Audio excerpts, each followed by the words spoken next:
Hi, welcome to this new video. Just wanted to show you. It's actually 5:40 in the morning now.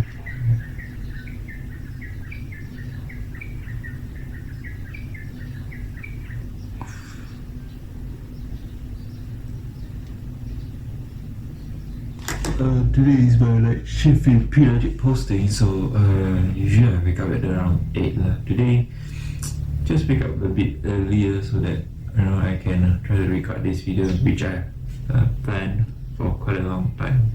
I was actually planning to do a video in the end of every posting, but due to some reasons, mainly it's because I'm lazy. I've delayed the video for ONG postings. In this video, I'll just talk about ONG postings, things that I experienced in ONG posting. So ONG posting in my hospital, in every hospital in Malaysia, I guess it's divided into 4 departments. The first station is PSC, where all the patient came in and we triaged them to either labor room or antenatal ward, and then after the labor, patient will and then eventually goes to the last ward, which is the postnatal ward. We call it the discharge station. So basically in PSC station, most of the patient came just for the reassessment at term, so 40 weeks. They just come and do a scan. So in PSC, once patient arrive, basically you need to assess the patient to see if they're in an active phase of labor or not. So if they're not in an active phase of labor, you can just put them in, you can either discharge them or you can put them in antenatal ward. Most of the cases in antenatal wards are like a patient that are requiring induction of labor. So for example, patient with GDM or hypertension, most of them will need earlier labor. You need to induce the labor before the for the better outcome. Basically in PSC, you see many kind of patient. Patient who had a breech presentation baby, active phase of labor. So basically when they straight arrive to PSC, some of them even just straight delivered in PSC. I would say PSC is actually like an emergency department for ONG postings.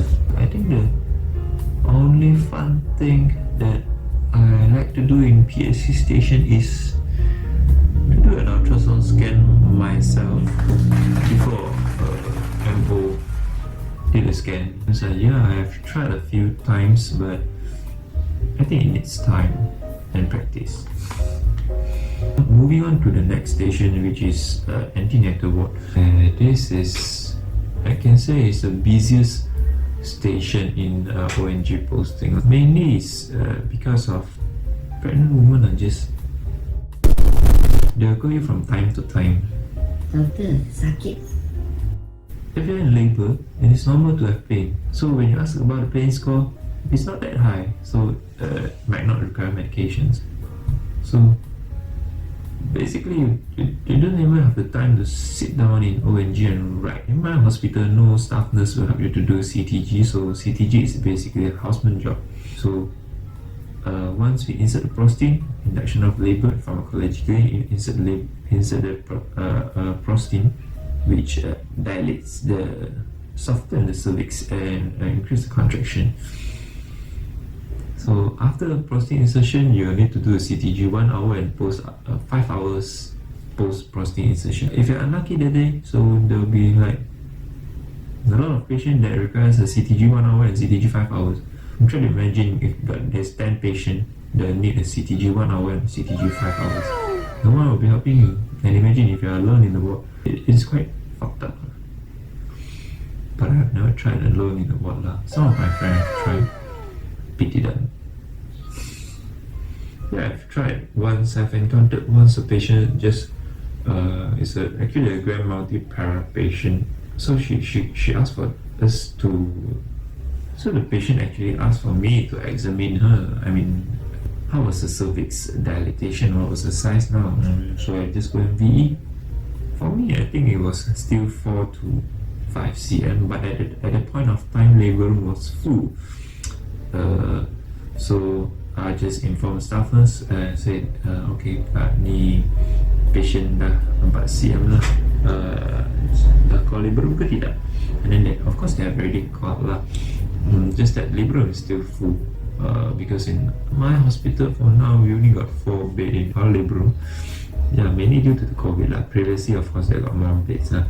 Due to COVID they have shifted to a smaller labor room lah. Eventually patient delivered in the antenatal ward. So this is a disaster lah, and you need to run all the way to labor room to get the deliveries that kind of car and do everything. Luckily they did it and it was nice lah. I've heard from some of my friends, they say that CTG is actually jaga by a staff nurse in their hospital. Wow, how nice would that be if CTG is jaga by a staff nurse? So for labor room, actually I like labor room lah. From labor room, in my labor room station in my hospital we work 7 to 7 lah, providing you don't have any emergency cases lah during the end of your shift. So you know lah kan, patient likes to come at 6:45 with them because they staying like Another thing in ONG posting is, besides normal delivery, it is quite common for us to proceed to lower segment cesarean section to deliver the baby. The thing is, my specialist has decided to, deliver this baby via lower segment cesarean section. It is actually a disaster for the houseman to prepare the case. And we will call our colleagues like Avenger Assemble. So one person will be in charge of refer peds if it is indicated. One person will be doing a drug chart. One person will inform NS, propose a case to NS. Another person will be in charge of explaining to the patient and taking the consent from the patient. And another person will be in charge of to call the husband. Not all the time you got so many helpers, so sometimes you just need to do this alone. Yeah, but I've never tried to do it alone. Most of my colleagues are actually very helpful. The thing is, getting a consent from the mother is actually a disaster, you know. Sometimes they need to call the husband, which is reasonable. Of course, we will call the husband, that is okay. Sometimes they will need to inform the parents to see if, to ask for permission to proceed with Caesar. Who is delivering the baby now? You or your mother? Nak bagi dah nenek moyang juga. When I was still a medical student, I'm actually curious why all the staff nurses shouted at the patient when they're delivering the baby. So now, as a houseman, I've joined the force. So because sometimes, just like literally the baby head is there already, and then they say, I want to proceed with operation. So sometimes giving some emotional support is not a bad thing though. Another kind of terrible patient is, so in ONG posting we got a thing that is called the antenatal book. Some patient antenatal book can be as thick as this stack of notes. My girlfriend's note, I don't know what is this. And some patient antenatal book, I think I can say card. Yeah, they just have they will just have one card throughout the whole pregnancy without the scan. So this is the time we shout at the patient lah. Just some weird people lah. Weird patient, G14. Can you imagine Farida 14, meaning she delivered 14 times throughout her lifetime, and still are not planning for any ligation. Are you even a human or are you actually a machine? And one last thing before I end my video, I think it is quite enough really. I was just planning to make a short video. So it's actually CTG.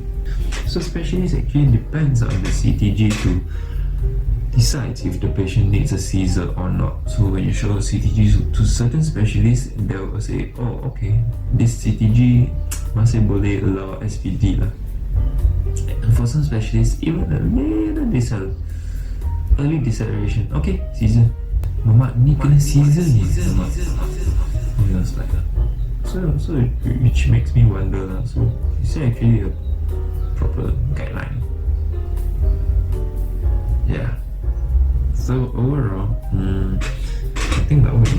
postings is I enjoyed my ONG posting. It is better than surgical. Actually, prior entering to ONG, I actually like ONG postings a lot because during medical school time I usually score quite high marks for ONG, papers. So I thought maybe ONG is my thing. But then after ONG posting, after you seriously gone through the ONG posting and everything, it just doesn't feel the same anymore. It's just the same thing repeating again and again. I don't know, that is what I feel. Maybe I'm not good enough to comment, but that is what I feel. There's a gynae lah. Gynae is actually a different world. Gynae is actually a different world which is a bit similar to surgical. That's why I prefer the O more than the G part lah. So I'm not actually already in PIDS posting lah, which I feel is far more better than ONG. So that's a summary of my feelings towards ONG posting in my hospital. I guess I'm ending the video here, and yeah, bye bye. Yeah, I've seen some of the TikTok trends that are doing this one. And then good night.